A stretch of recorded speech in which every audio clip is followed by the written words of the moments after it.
Now, an integral player in the process leading up to the IPO for the Kenya Pipeline Company is the Privatization Authority, a corporate entity that has been established under the Privatization Act 2025 and mandated to regulate, to manage, and to implement Kenya's privatization program.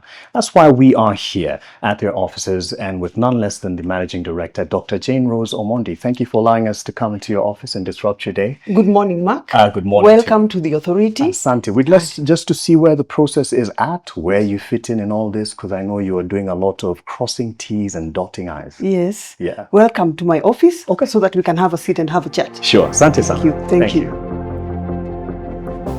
So, welcome, Mark. Thank you. We can now have the conversation. Yes, I've been looking forward to this, and Yes. thank you for giving us some time in your schedule. I know it's very busy, especially now in the lead up to the Kenya Pipeline Company's IPO as a privatization authority.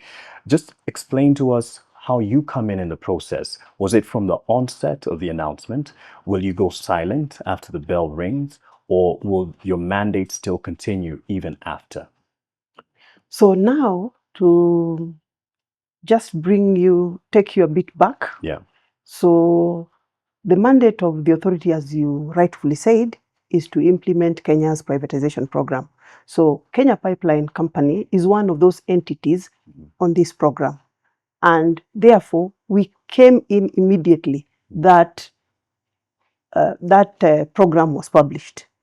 However, because of various issues that have passed in between, we were not able to implement it immediately. Mm-hmm. So we only do it at the point that the company is ready, and that is when the government feels like it is ready to go. We are the ones that take the proposal in terms of what method is to be applied Mm-hmm. to the cabinet for approval. Mm-hmm. And then after that cabinet approves, then it is taken to the National Assembly.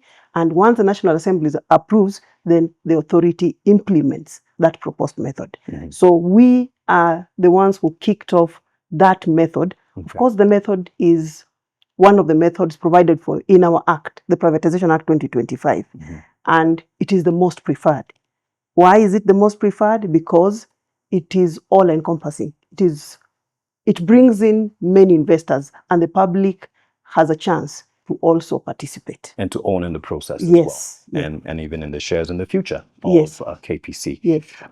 If you could just help us appreciate where we are in the process and how far are we to go?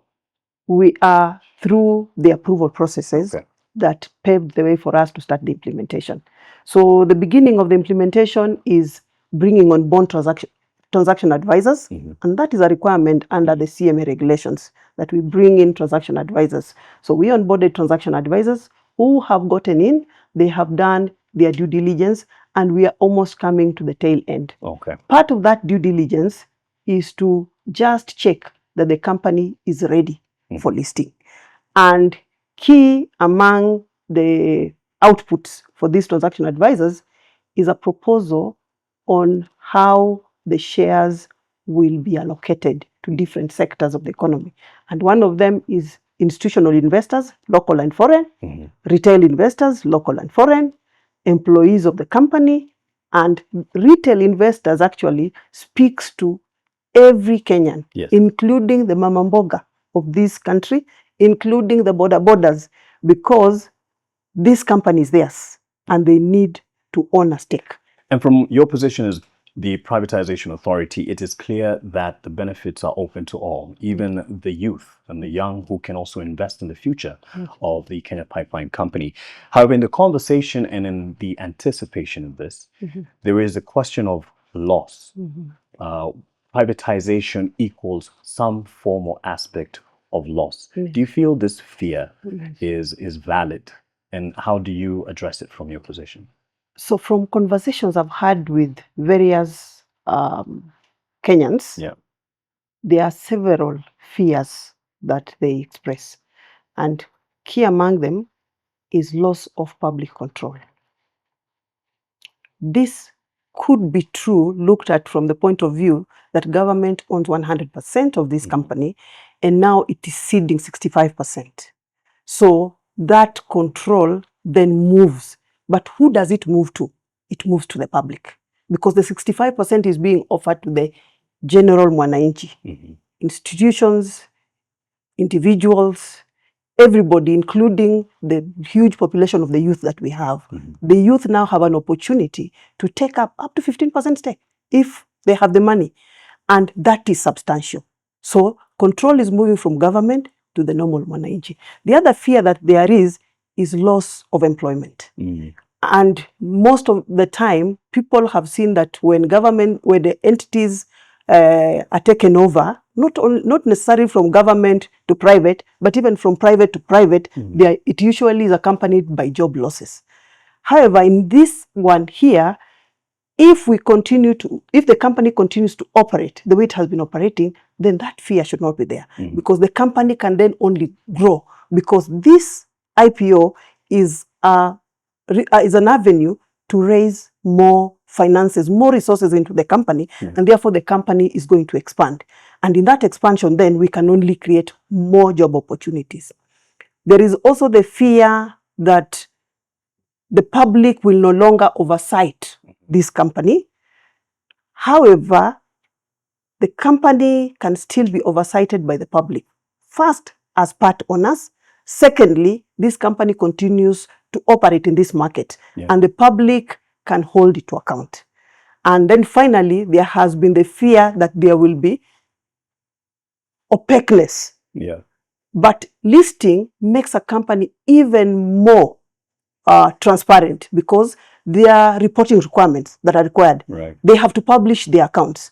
The management have to now sign performance contracts with the private owners. Yes, within government, they have been signing performance contracts, but remember, there is no requirement to publish their results. Now, other than that, signing those performance contracts, they have to publish their results. So their performance will be out there for everybody to see. And therefore, there will be more accountability. So more efficiency, even. More efficiency. Operationalization of this. Let's speak to the benefits. Once public listing happens, who stands to benefit first, and even do the beneficiaries change from the scenario of a public entity, or rather government-owned entity, to a privatized entity? Does that change drastically, and who do you see standing to gain here? In terms of beneficiaries, there is no change, because the beneficiaries of this company is the public. Remember, this company affects every sector of our lives. It is transporting petroleum products, and petroleum products move our economy, move our lives. In the houses, we use products of petroleum, some of them to cook as kerosene, lighting as kerosene. When we move from one place to another, the vehicles, the borders, they move because of petroleum. This product is moved by this company. So change of ownership or reduction in government ownership will not change the beneficiaries. The beneficiaries will continue to be Kenyans. Then other than that, those who are investing in this company will even benefit in terms of dividends that they will draw from this company. Remember, previously all the dividends have been going to government. But now this will be shared between the government and these owners, including the local mwananchi. Then the other beneficiaries, the other benefits that owners will get is capital growth in terms of the share price. With time, this share price is going to grow, and when they reach a time and they need to sell this investment, they will actually realize capital gains.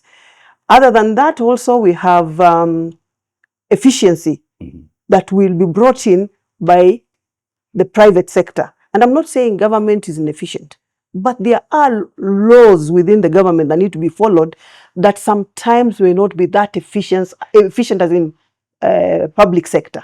Yes, they are there for good reasons, like one of them in terms of procurements, to make sure that we don't have corruption, but the private sector processes are usually faster in terms of turning around. So we will realize more efficiency.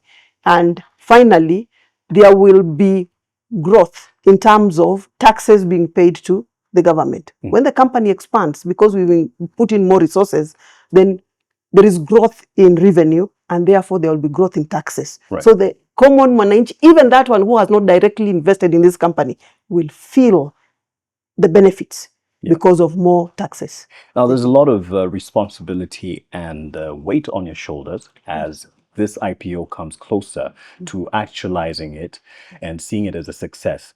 And there's a potential of this decorating your resume as you look back later on and say, I was part of that. Yes. The Privatization Authority oversaw the process. What would mean or spell success for you? For me, success would be, one, the shares being offered by the government are all taken up. That will be one. Two, that even after this IPO process is over, the company grows as we envisage. Three, after this, those who have invested in it get their return, because there are those who are investing in it not necessarily for now, but for the future, that they can continue to get a return far into the future, and this company continues to grow far into the future. So that when we look back, and one day when I'm retired and I'm sitting somewhere, I'll be looking back and saying, I was part of this success. For me, that will be the day that I will be saying, I did it. And it was worth it. Granted, a lot of attention is on the IPO. Yes. But one thing that happens, and we've witnessed before, attention during, just before and during. Yes. After, there's, people move on with life. However, oversight still continues. And there is the reassurance that is needed that there's protection that can still be guaranteed and is there for the person who would want to be part of this, even in terms of investing. What reassurance do you give about their protection? And you can even borrow from the previous historical questions where the Privatization Authority, which was Privatization Commission, has intervened to make sure that they're protected. So now we have a different law from the Privatization Act of 2005. Something that has changed significantly in this new law is that while in the previous one, we privatized and left, this new law now has given us the power to go in and assess post-privatization. How is the company doing? And then there is the regulator of this sector. Remember, the petroleum sector is very well regulated. The regulation will continue.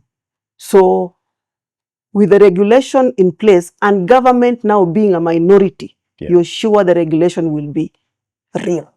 You cannot regulate yourself. So when government was 100% owner, then they were regulating themselves, which is difficult. But now with a big chunk going to the private sector, regulation will be real.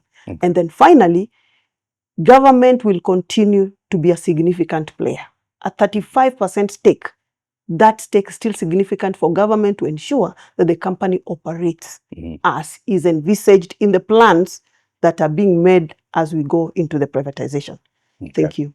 And as a last word, and you can add on to this as a reassurance, you can even speak to the Kenyan directly. Yes. Assure us that the Privatization Authority is not just giving a stamp of approval and letting things slide, as a last word. Yes. Now, my last word to Kenyans is this, that privatization is not a question of yes or no. It's about design. There have been privatizations where we are selling to a strategic investor, a single investor. In this design here, we are putting it as an IPO, open to every Kenyan. Design is everything. If it is designed badly, then everything could go wrong because we concentrate ownership into a few and we lose trust. However, if we design it right, the way we have designed this KPC IPO, then we get it right. We have stronger oversight, we have stronger governance, we have stronger checks and balances. And with the ownership of each and every Kenyan, this company will be held to account. Therefore, I urge Kenyans, come in and invest. Thank you. Asante sana. You've heard it from the Privatization Authority. Not only are they crossing the T's, dotting the I's, even after, they'll be there to make sure that it is above board, period.